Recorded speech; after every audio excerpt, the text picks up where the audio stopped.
BNB నిత్య నిజాలు చెప్పే బిఎన్బికి స్వాగతం. మా వీడియోల్ని మీరు సబ్స్క్రైబ్ చేసుకోండి, లైక్ చేయండి, షేర్ చేయండి.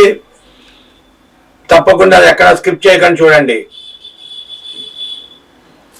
ఎలక్షన్ నోటిఫికేషన్ 2024 మార్చి 16 తారీఖున మధ్యాహ్నం 3 గంటల రిలీజ్ అయింది. అయితే దశల వారీగా 26 నియోజకవర్గాల్లో 175 సీట్లకు ఎన్నికలు జరుగుతున్నాయి అంటున్నారు. పోలింగ్ తేదీ ఏప్రిల్ 19. కాబట్టి బి ఫార్ములు సబ్మిట్ చేసుకునే వాళ్ళు సబ్మిట్ చేయొచ్చు. బి ఫార్మ్ లేకుండా ఎటువంటి ర్యాలీలు చేయకూడదు.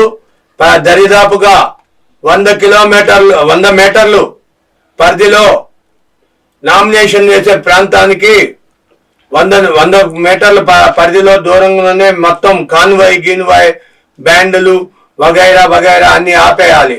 అట్లా లేకుండా మీరు చేస్తే 144 సెక్షన్ కింద కేసు నమోదవుతుంది.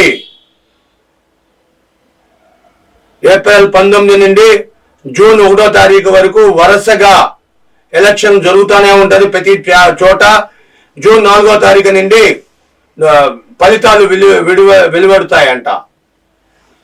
కాబట్టి దయచేసి పోటీ చేసే ప్రతి వ్యక్తి కూడా నియమ నిబంధనలు దాటి ఉల్లంఘిస్తే వారిపైన తక్షణం చర్యలు తప్పదంటూ తెలియజేస్తున్నారు.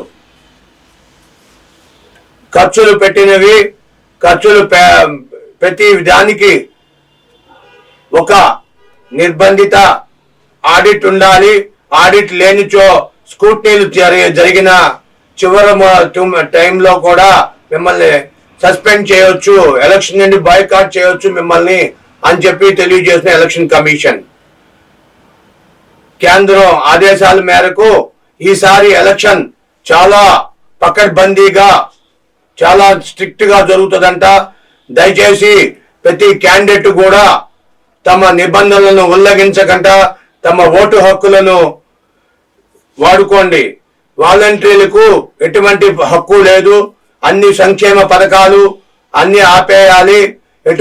ఎటువంటి కానుకలు ఓటర్లను ప్రలోభం పెట్టడానికి కానుకలు ఇచ్చిన ఎడల వారిని డిస్క్వాలిఫై చేయబడుతుంది అని చెప్పి ఎలక్షన్ కమిషన్ తెలియజేస్తుంది. కాబట్టి ప్రతి ఒక్కరు కూడా నిబంధనలు ఉల్లంఘించకుండా పాటించవలెనని తెలియజేసుకుంటూ దయచేసి సబ్స్క్రైబ్ చేయండి, లైక్ చేయండి, షేర్ చేయండి. Thank you for watching our channel.